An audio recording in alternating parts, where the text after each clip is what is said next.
भारतीय मानक ब्यूरो के उप महानिदेशक संजय पंत हमारे साथ हैं। सर, जो बिल्डिंग बायलॉज़ है, जो कंस्ट्रक्शन एक्टिविटी होती है जिसकी निगरानी होती है बिल्डिंग बायलॉज़ के अकॉर्डिंगली, क्या उसमें मॉडिफ़िकेशन के बारे में भी विचार कर रहे हैं? देखिए, जैसा कि आपको पता है, भारतीय मानक ब्यूरो ने भूकंप रोधी संरचना के लिए तरह-तरह के मानक बनाए हैं। हमने बताया है हमारे सेस्मिक ज़ोनिक मैप क्या होता है, कौन-कौन से सेस्मिक ज़ोन्स होते हैं, भारत को 4 सेस्मिक ज़ोन में बाँटा गया है, उनकी तीव्रता बताई गई है, उससे हम माप सकते हैं हमारी सॉइल कैसी है और हमारे जो बिल्डिंग कितनी इम्पोर्टेंट है। तो इन सब चीज़ों से हम माप सकते हैं कि भूकंप के कितने फ़ोर्स के लिए हमें बिल्डिंग को डिज़ाइन करना है। जी।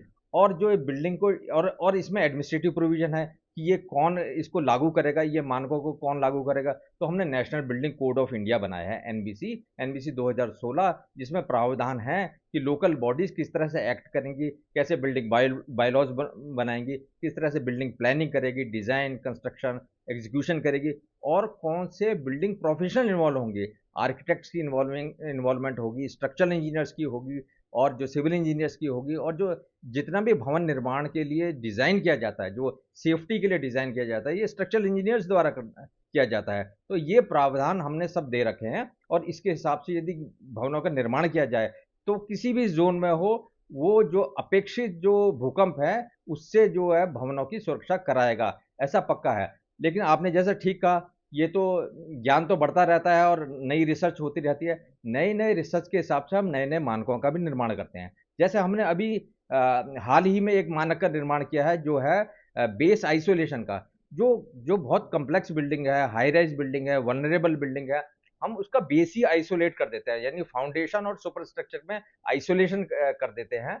उसमें जो हम पॉलीमेरिक मटेरियल्स हैं, रेजिडेंट मटेरियल्स हैं, उससे करते हैं। तो जब भूकंप आएगा तो सही, वो तीव्रता का भी हो सकता है, लेकिन वो खाली फाउंडेशन को वो एक तरफ मूव करेगा और वो जो कंपन है ऊपर बिल्डिंग में सुपर स्ट्रक्चर में नहीं जाएगी। तो इस तरह के हमने नए प्रावधान भी गाइडलाइंस भी हमने अभी बनाई है और इसका प्रचार और प्रसार हम जो है राज्यों में कर रहे हैं। मतलब अभी लागू नहीं हुआ होगा, हर जगह पे इम्प्लीमेंट नहीं हुआ होगा, लेकिन आपने वो बनाकर तैयार कर ली कि कैसे आप कर सकते हैं। हमने बना लिया है और लागू करने के लिए वो तैयार है वो।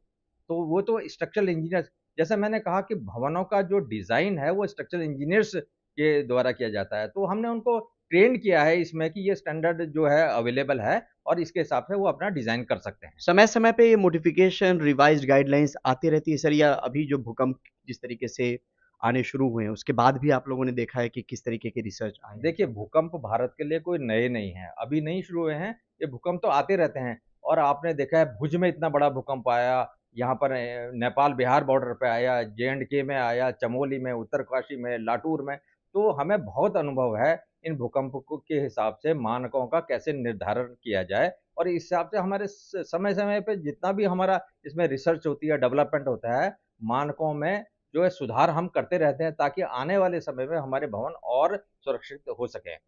खास तौर पे कौन-कौन से इलाके मानते हैं जहाँ पे भूकंप प्रोन ज़्यादा है सर, या ज़्यादा तीव्रता की भूकंप वहाँ पर आ सकती है और वहाँ पे इन पैमानों को इम्प्लीमेंट करना बहुत ज़रूरी है? होना तो पूरे देश भर में चाहिए, पर फिर भी जो अगर राज्य की बात देखिए, भारतीय मानक ब्यूरो ने देश को सेस्मिक ज़ोन्स के हिसाब से 4 भागों में बाँटा है। ज़ोन 2, 3, 4 और 5। जो ज़ोन 2 है वो सबसे कम वल्नरेबल है और 5 सबसे ज़्यादा जो भूकंप में अपेक्षित है वहाँ पर। तो ज़ोन 5 में आता है हिमालय के क्षेत्र और जैसे और नॉर्थ ईस्ट के रीजन और कच्छ का रीजन, जैसे भुज का रीजन आया है जहाँ पर काफ़ी आया।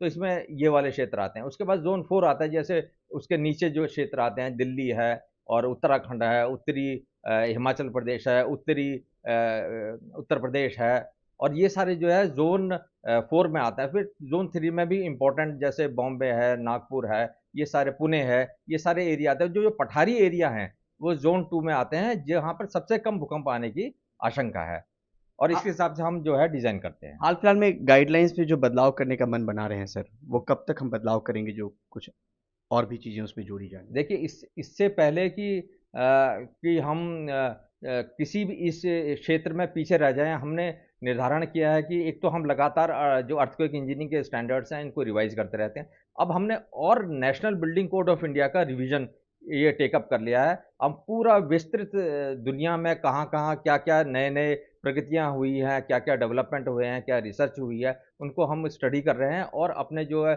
और हमारे अपने रिसर्च इंस्टीट्यूट हैं, आईआईटीज़ हैं, अर्थक्वेक इंजीनियरिंग डिपार्टमेंट्स हैं, वहाँ पर जो बहुत रिसर्च हो रही है, उस सब का प्रावधान जो हम अब नए वाले national building code of India में डाल रहे हैं। कब तक वो आने की संभावना है? इसमें हमें 2 साल का समय लगेगा। 2 साल। और कुछ-कुछ अगर इम्पोर्टेंट पॉइंट्स हों जिसमें आपने स्टडी किया हो जिसको समावेश करना ज़रूरी है इस नए लॉ में?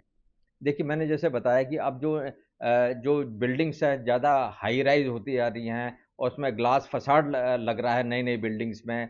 तो हमने ये जो बिल्डिंग्स में हमने सबसे पहले है कि जो हमारा जो बिल्डिंग बायलॉज़ है, सबसे हमने कहा कि क्योंकि जो लोकल बिल्डिंग बायलॉज़ बनते हैं, वो नेशनल बिल्डिंग कोड को देखते हुए बनाते हैं वो। ये आदर्श रीति संहिता है उनके लिए। तो हमने कहा इसमें कहा है कि जो लोकल बिल्डिंग बायलॉज़ ऐसे बने ताकि सबको उसका पालन करना अनिवार्य हो जाए। वो तो उसमें हम बहुत यूज़र फ्रेंडली गाइडलाइंस हैं, फ्लो चार्ट्स होंगे कि किस तरह से बिल्डिंग के अप्रूवल के लिए अप्लाई करेंगे, किस तरह से उनको सैंक्शन दिया जाएगा या रिजेक्शन होगा और किस तरह से उसका कंस्ट्रक्शन होगा, किस तरह उसका सुपरविज़न होगा, लोकल बॉडीज़ कैसे सुपरवाइज़ करेगी और जो स्ट्रक्चरल इंजीनियर्स की रिस्पॉन्सिबिलिटी क्या होगी, ओनर की अपनी रिस्पॉन्सिबिलिटी क्या होगी कि अपना भवन जो है वो सुरक्षित कराए। तो ये सब उसमें डाला जाएगा। फिर दूसरा है कि नए-नए किस्म के बिल्डिंग मटेरियल्स रोज़ आ रहे हैं। वेस्ट बेस्ड बिल्डिंग मटेरियल आ रहे हैं, जो हमारे जो है सर्कुलर इकोनॉमी के हिसाब से जो वेस्ट को यूटिलाइज़ करते हैं, तो ऐसे बिल्डिंग मटेरियल्स का समावेश किया जा रहा है।